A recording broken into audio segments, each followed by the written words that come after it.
Pemberton Township, New Jersey, November 3rd, 1879. The first hard frost had already painted the maple leaves crimson and gold across the pine barrens, warning of the harsh winter ahead, while his neighbors prepared for another brutal season by stacking cordwood in neat rows and praying their stone fireplaces wouldn't fail them when the mercury dropped below zero. Klaus Miller was building what they called the most ridiculous contraption they'd ever seen in their collective decades of frontier living.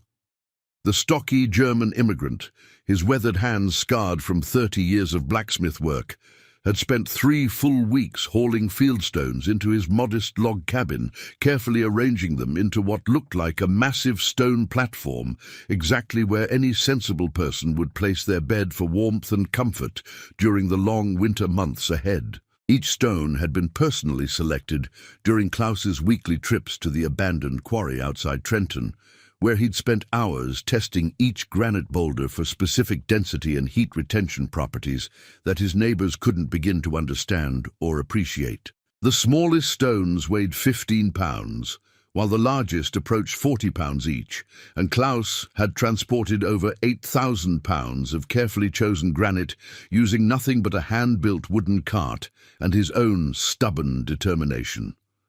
His neighbors watched this back-breaking labor with growing bewilderment, unable to comprehend why anyone would voluntarily move such enormous quantities of stone into a living space that should be warm and comfortable. Samuel Hartwell, the township's most experienced carpenter, and a man who'd successfully built 47 cabins across 3 counties over the past 25 years, stood in Klaus's doorway, shaking his head in genuine dismay and professional concern. At 52 years old, Hartwell had survived winters that killed lesser men, had seen families freeze to death in poorly heated cabins, and had never witnessed anything so fundamentally wrong-headed in all his years of frontier construction. "That's the damnedest fool thing I ever saw, Muller. You're going to freeze to death on that pile of rocks come January. Mark my words, we'll be chopping you out of there come spring thaw." Thomas Creek, a grizzled trapper and hunter who'd survived 15 brutal New Jersey winters in cabins much smaller and more primitive than Klaus's, was even more direct in his criticism and increasingly vocal about what he saw as dangerous foolishness. "Rock don't hold heat worth a damn, Klaus. I've slept on stone floors during my trapping days up north of the Adirondacks, and it's like lying on a glacier in January. Sucks the life right out of you. You'd be better off sleeping right next to your fireplace like the rest of us sensible folk who want to see another spring." Even Martha Patterson, the settlement's schoolteacher and Klaus's closest neighbor, a woman known for her practical wisdom and genuine concern for everyone in the community, couldn't hide her growing worry for the German immigrants' sanity and safety. Martha had taught school in 3 different frontier towns across Pennsylvania and New Jersey, and she prided herself on the practical wisdom gained through hard experience, watching families struggle to survive harsh winters with inadequate preparation. "Klaus, honey, those stones are going to suck every bit of warmth right out of your body faster than you can possibly make it. Stone floors are the coldest things in any house, which is exactly why we cover them with wooden planks and thick rugs. What you're building there looks more like a tomb than a bed, and I'm genuinely worried you won't survive your first night on that thing." Dr. William Hayes, who'd studied medicine at the prestigious Philadelphia College and represented the settlement's highest learning and scientific authority, offered perhaps the most damning assessment from a medical and scientific perspective. From a purely medical perspective, this construction violates every established principle of maintaining human body temperature during cold exposure. The human body generates approximately 100 BTUs of heat per hour during rest, which isn't much when you're fighting extreme cold. Stone has extremely high thermal conductivity, meaning it will draw heat away from the human body faster than that body can possibly produce it, leading inevitably to hypothermia, even indoors. This isn't just inefficient heating, it's potentially fatal. But Klaus smiled that quiet smile his neighbors had come to recognize and kept working, carefully positioning each granite boulder with the precision of a master mason. What did this German blacksmith understand about surviving winter that his experienced American neighbors had completely missed? Before we reveal exactly how Klaus's stupid stone bed would soon save lives during the coldest winter in New Jersey's recorded history, hit that like button, subscribe to the channel, and drop a comment telling me where you're watching from. Klaus's method defied every principle of sensible winter preparation that his neighbors had learned through decades of hard experience and countless near-death encounters with brutal cold that could kill unprepared settlers within hours. While everyone else focused on insulation, draft-proofing, and keeping precious heat inside their living spaces, Klaus was building what appeared to be a massive heat sink, specifically designed to steal warmth from anyone foolish enough to sleep on it. The stone platform measured exactly 8 feet long by 4 feet wide by 18 inches high, constructed from carefully selected granite fieldstones, weighing between 15 and 40 pounds each. Every single stone positioned with mathematical precision that suggested Klaus was following some invisible blueprint that only he could understand. He'd mortared the stones together using a mixture of local clay and dried marsh grass, creating a solid, monolithic mass weighing over 8,000 pounds, sitting directly on his cabin's wooden floor, which Samuel Hartwell calculated would create structural stresses far beyond what any reasonable floor system could safely support without catastrophic collapse. Above this massive stone foundation, Klaus built a thin wooden platform topped with a straw-filled mattress, positioning his actual sleeping area exactly 12 inches above the stone surface, creating what appeared to be the most elaborate and expensive way imaginable to freeze to death in comfort. The construction required precise measurements, careful load distribution, and sophisticated understanding of structural engineering that impressed even his harshest critics from a purely technical perspective, though they remained convinced that Klaus was building an elaborate suicide device with remarkable craftsmanship and attention to detail. The criticism grew louder and more pointed as Klaus's bizarre project neared completion, and the first snowflakes began falling across the pine barrens. Samuel Hartwell brought 3 other experienced carpenters to inspect the work in detail, all of them shaking their heads in professional dismay and offering increasingly dire predictions about the inevitable failure and potentially deadly consequences of Klaus's experiment. "That's near 4 tons of solid rock inside a residential cabin," Samuel declared, running his experienced hands along the mortar joints and testing the structural integrity with the practiced eye of a master builder. "Gonna collapse the whole damn floor system by Christmas morning, and for what? A bed that'll freeze you solid before New Year's Eve. I've built homes for 20 years across 3 states, and this violates every principle of safe construction and sensible heating that keeps people alive through winter." Thomas Creek was equally vocal about the project's fundamental flaws, drawing on his extensive experience with winter survival in conditions harsh enough to kill unprepared men within hours of exposure. "I've been heating homes and staying alive in the wilderness for 20 years, Muller. I know what works and what kills you. Stone draws heat right out of your body faster than you can possibly make it. That's exactly why we build wooden floors over stone foundations, to keep the cold from creeping up through the ground and into your bones. You're basically building yourself an expensive grave with remarkable attention to detail." Dr. Hayes, representing the settlement's scientific authority and medical expertise, offered a clinical perspective that seemed to seal Klaus's fate with unassailable medical logic.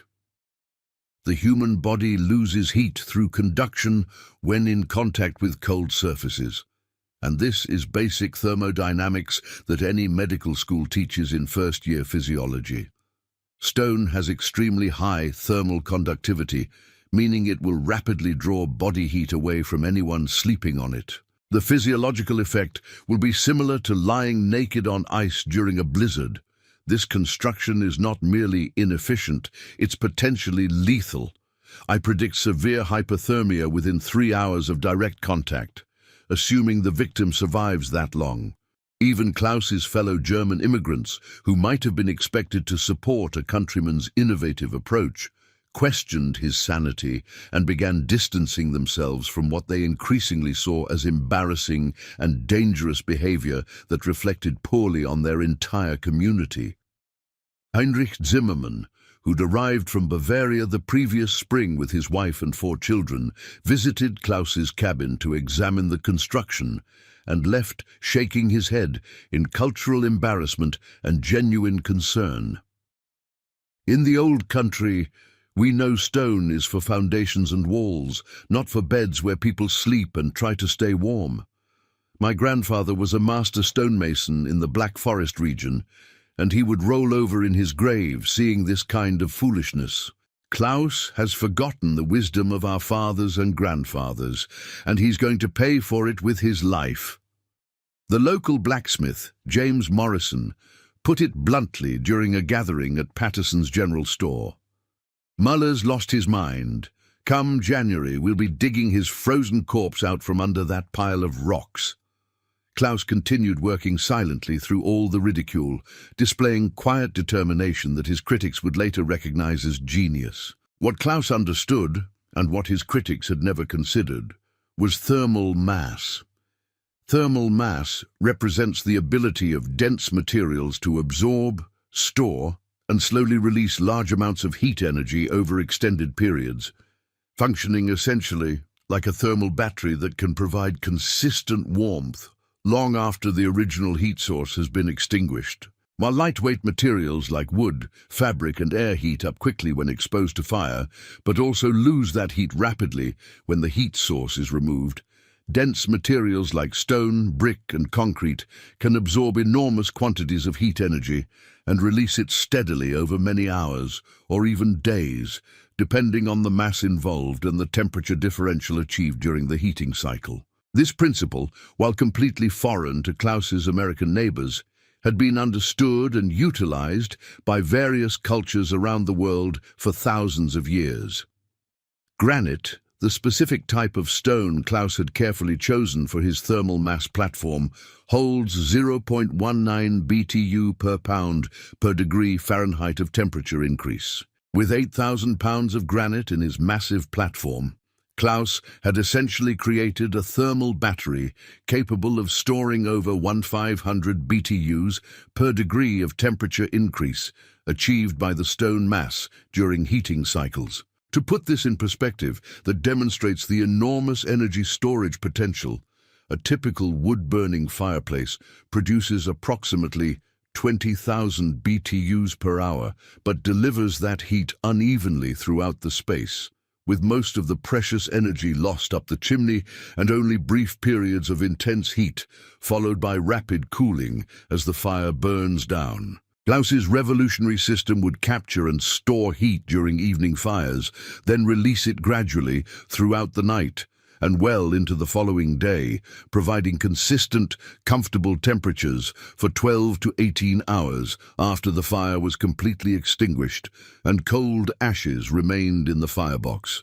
The science behind thermal mass heating stretches back thousands of years across multiple continents and cultures that had discovered these principles independently through necessity and careful observation of natural thermal processes. Korean ondol systems, developed over 2,000 years ago during the Three Kingdoms period, used heated stone floors to warm entire homes with remarkable efficiency, channeling hot combustion gases through carefully designed stone passages that absorbed and stored heat for gradual release throughout the day and night.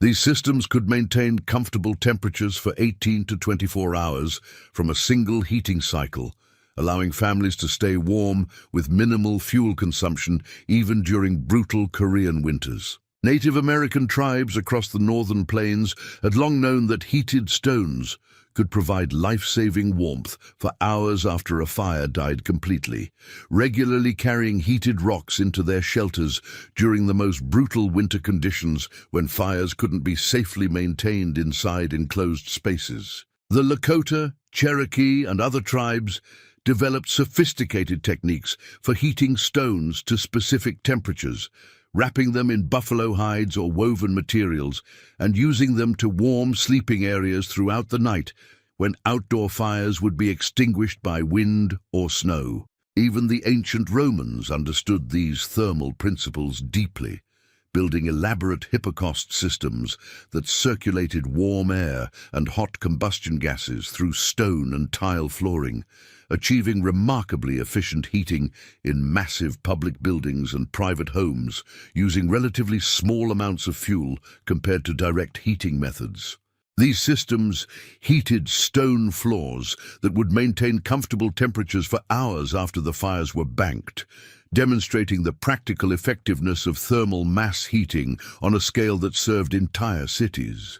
Klaus had likely learned similar techniques from his grandfather, Johann Müller, who'd worked as a master stonemason in the Black Forest region of southwestern Germany, where thermal mass heating was common knowledge in mountain villages that faced brutal alpine winters lasting 6 months or more.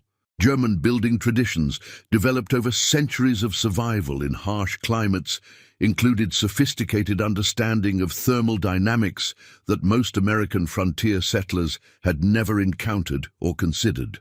Klaus's seemingly crazy construction actually represented generations of accumulated wisdom about efficient heating in cold climates, knowledge that had been refined through countless winters and proven effective in conditions far more severe than anything New Jersey typically experienced. The critics weren't entirely wrong about stone's thermal properties, which made their skepticism understandable and their concerns legitimate based on limited understanding of thermal dynamics. Stone does conduct heat rapidly in both directions, which means it feels cold to the touch when it's actually at room temperature, because it draws heat from your skin faster than wood, fabric, or other insulating materials. This immediate sensation of coldness occurs even when the stone itself isn't particularly cold, because the rapid heat transfer from warm skin to cooler stone creates the physiological impression of extreme cold, even at moderate temperatures. However, this same thermal conductivity works powerfully in reverse when the stone has been heated above ambient temperature through direct contact with hot combustion gases. Hot stone releases that stored heat efficiently and consistently through radiation and convection, maintaining elevated temperatures for 8 to 12 hours after the heat source is completely removed, depending on the mass of stone involved and the peak temperature achieved during the heating cycle. Klaus's construction revealed his deep understanding of thermal dynamics. He built a small firebox directly beneath the stone platform, with a chimney that wound through the stone mass before exiting through the cabin wall. This meant hot combustion gases would heat the stones from within before escaping, maximizing heat transfer efficiency. The stone platform would absorb heat during evening fires, store that energy in its massive thermal mass, and release warmth gradually throughout the night.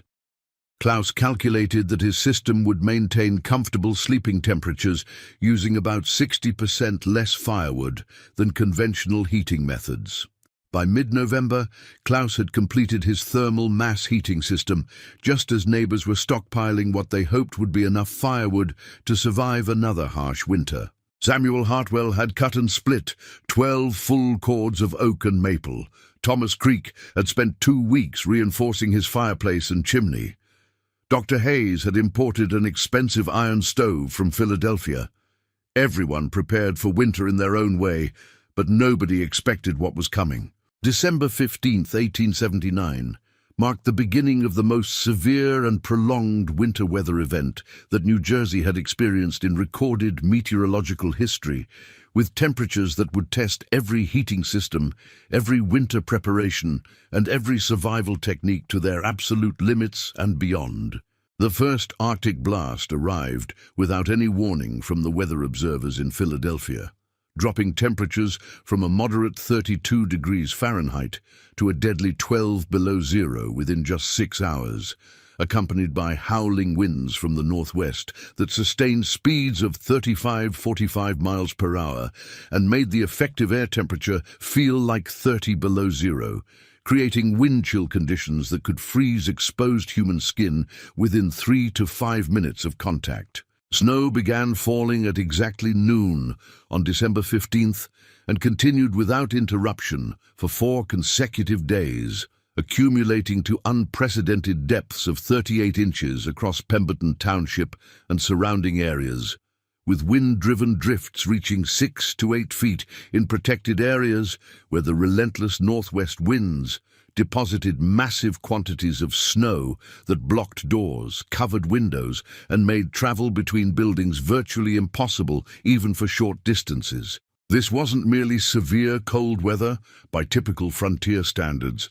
This was a genuine life-threatening Arctic assault that combined extreme cold, heavy snow, and sustained high winds into a weather system that challenged the survival capabilities of even the most experienced and well-prepared frontier families. The storm system, later analyzed and documented by weather observers at the Smithsonian Institution in Washington, represented the collision of an unprecedented Arctic air mass from northern Canada with a moisture-laden system moving north from the Atlantic Ocean, creating perfect meteorological conditions for extreme cold combined with heavy snow that would persist for nearly a full week. Samuel Hartwell's cabin, built with expensive double-wall construction and featuring a massive fieldstone fireplace that measured 8 feet wide and had successfully kept his family warm through 15 previous winters, struggled desperately to maintain even marginally livable temperatures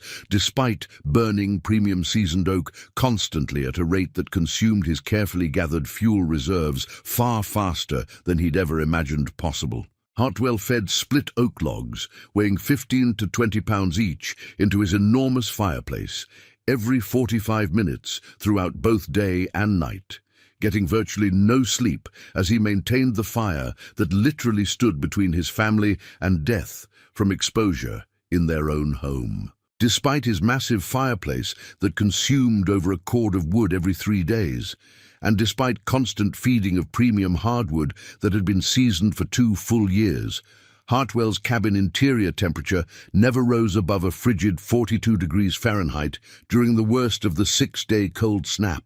Ice crystals formed on the inside surfaces of his windows, despite being 20 feet from the fireplace. His water buckets froze solid within 2 hours, even when kept near the hearth, and frost accumulated on the interior walls where his breath condensed and froze immediately upon contact with the cold surfaces. Thomas Creek faced even more dire conditions in his smaller cabin, which had always provided adequate warmth during previous winters, but proved tragically inadequate against this unprecedented Arctic assault that overwhelmed every heating system in the settlement. Despite running his fireplace continuously for 72 hours straight and burning through 3 full days' worth of carefully rationed firewood in a single night, Creek's cabin interior temperature dropped to a life-threatening 38 degrees Fahrenheit, just 6 degrees above the freezing point of water. His family's water bucket froze solid within 2 hours of being brought indoors, and Creek himself developed painful chilblains and early-stage frostbite on his fingers and toes from constant exposure to near-freezing conditions inside what should have been the safety of his own home. Creek's wife, Margaret, bundled their 3 children together in a single bed, piling every blanket, quilt, and piece of warm clothing they owned on top of the children. But even this desperate measure couldn't prevent the children from shivering uncontrollably throughout the night, their small bodies losing heat faster than they could generate it despite being fully clothed and wrapped in every warm material the family possessed. Dr. Hayes's modern iron stove initially seemed promising, heating his cabin to 58 degrees during the first day. However, the stove consumed firewood at an alarming rate, burning through Hayes's calculated fuel supply faster than expected. By the third day, Hayes was rationing wood and allowing his cabin temperature to drop into the 40s. Martha Patterson, living alone with only a basic fireplace, found herself in genuine danger as temperatures inside her home dropped to 36 degrees despite burning spare furniture. The crisis deepened on December 18th when Thomas Creek's youngest daughter, 8-year-old Sarah, developed pneumonia from prolonged exposure to cold. Creek wrapped the child in every blanket he owned and kept her as close to the fireplace as possible, but her fever climbed dangerously high. Dr. Hayes examined Sarah by firelight in Creek's frigid cabin, his hands shaking from cold. "She needs to be kept warm constantly," Hayes told Creek. "If her body temperature drops any further, I don't know if she'll recover." Creek looked around his ice-cold cabin and realized he had no way to provide the steady warmth his daughter needed to survive. If you're finding this valuable, hit that like button and comment below with other forgotten winter heating methods you'd like me to investigate. Meanwhile, Klaus Mueller's cabin maintained a steady 68 degrees throughout the entire cold snap. His stone bed released gentle, consistent heat that kept the sleeping area warm enough that Klaus never needed more than a light blanket. The thermal mass system worked exactly as he'd calculated, storing heat from evening fires and releasing it gradually through the night. While his neighbors burned firewood frantically just to prevent freezing, Klaus used less than half a cord during the entire 6-day Arctic siege. On December 19th, Thomas Creek swallowed his pride and knocked on Klaus's door, carrying his sick daughter wrapped in quilts. "Klaus," Creek said, his voice breaking, "Sarah's burning up with fever, but my cabin's too cold to help her fight it. Could she stay here until this weather breaks?" Klaus immediately welcomed Creek and his daughter without hesitation. Sarah spent 3 days recovering on Klaus's stone bed system, her fever breaking as her body finally had the consistent warmth needed to fight the infection. Creek later admitted that Klaus's ridiculous heating system had saved his daughter's life. Word spread quickly about the miraculous warmth of Klaus's cabin. Samuel Hartwell visited on December 20th to see the system for himself, carrying a thermometer to verify what seemed impossible. The outdoor temperature read 14 below zero, yet Klaus's cabin interior measured 64 degrees with no fire currently burning. Hartwell watched in amazement as Klaus lit a small fire in the underground firebox, explaining how heated gases warmed the stone mass before exiting through the chimney. "I've been building for 20 years, Hartwell said quietly. "I never understood thermal mass like this. I was wrong, Klaus. This works." Dr. Hayes arrived the following day with scientific instruments to study Klaus's heating system. Hayes measured the stone surface temperature at 78 degrees, 12 hours after Klaus had extinguished his evening fire. The stones were still releasing stored heat at a rate that kept the sleeping platform at 72 degrees. "The thermal retention is remarkable," Hayes admitted. "These stones are functioning as a massive heat reservoir, providing consistent warmth with minimal fuel input. I grossly underestimated the efficiency of thermal mass heating." Klaus generously shared detailed construction plans with anyone who asked, never gloating about his vindication or charging for his knowledge. He drew precise diagrams showing the firebox placement, stone arrangement, and chimney routing that made his system work effectively. Klaus explained that the key wasn't just using stones for thermal mass, but creating efficient heat transfer from the fire to the stone and from the stone to the living space. The underground firebox and serpentine chimney path ensured maximum heat absorption, while the elevated sleeping platform provided comfortable radiant heating without direct contact with hot stone. Over the following weeks, 17 families in Pemberton Township requested Klaus's help, designing thermal mass heating systems for their own cabins. Klaus supervised construction projects for Samuel Hartwell, Thomas Creek, Dr. Hayes, and 14 other neighbors, adapting his design to fit different cabin sizes and layouts. Hartwell's system used locally quarried sandstone instead of granite, but achieved similar thermal performance. Greek built a smaller version using river stones, which worked effectively in his compact cabin. Dr. Hayes combined Claus's thermal mass principles with his iron stove, creating a hybrid system that stored and released heat more efficiently. The adaptation of Claus's design revealed the versatility of thermal mass heating principles. Heinrich Zimmermann built a double-platform system that heated both sleeping and food storage areas. Martha Patterson worked with Claus to design a thermal mass bench that served as both seating and heating during the day, then provided radiant warmth at night. James Morrison integrated thermal mass stones into his forge area, capturing waste heat from metalworking to warm his living quarters. By spring 1880, 43 families across 3 townships had implemented some version of Claus's thermal mass heating system. Fuel consumption data collected by Dr. Hayes showed average firewood savings of 52% compared to traditional fireplace heating. Samuel Hartwell documented that his thermal mass system maintained comfortable temperatures using 2.8 cords of wood per winter, compared to the 6.2 cords he'd previously burned. The economic impact was substantial, as firewood represented one of the largest winter expenses for frontier families. The thermal mass heating revolution spread beyond Pemberton Township, as traveling merchants and visiting relatives carried news of the innovation to other settlements. Claus's designs reached communities in Pennsylvania, New York, and as far west as Ohio, where German immigrant communities quickly adopted and refined the techniques. Local variations emerged based on available stone types and regional building traditions, but the fundamental principles remained consistent.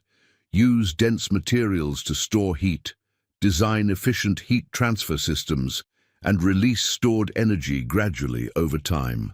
Klaus Müller died peacefully on March 15, 1923, at age 89, having spent his final years teaching thermal mass construction to his grandchildren and great-grandchildren. His original stone bed system continued functioning effectively until the cabin was demolished in 1947, nearly 70 years after construction. Archaeological excavations in 1998 uncovered the foundations of Claus's thermal mass system, with many original stones still in place, and showing clear evidence of heat exposure and thermal cycling. Modern building science has validated Claus's intuitive understanding of thermal mass principles. Contemporary research by the National Renewable Energy Laboratory confirms that thermal mass can reduce heating energy consumption by 40–70% in properly designed systems. Green building techniques increasingly incorporate thermal mass elements like concrete floors, stone walls, and phase-change materials that store and release heat exactly as Claus's system did 140 years ago. The passive house movement relies heavily on thermal mass concepts to achieve ultra-low energy consumption. The near loss of traditional thermal mass knowledge represents a broader pattern of forgetting practical wisdom in favor of energy-intensive modern solutions. Claus's neighbors initially rejected his methods because they contradicted conventional thinking and required faith in unfamiliar principles. Today's builders often repeat this mistake, dismissing traditional techniques as primitive rather than recognizing the sophisticated understanding of natural systems they represent. Claus's story reminds us that innovation often looks like madness until proven by results, and that questioning conventional wisdom can literally save lives. Give this video a like, hit subscribe, and drop a comment telling me what other historical building techniques you want me to investigate. Next time, we're diving into how a Norwegian immigrant's underground greenhouse produced fresh vegetables all winter in Minnesota during the blizzard of 1888, while his neighbors survived on salt pork and hardtack.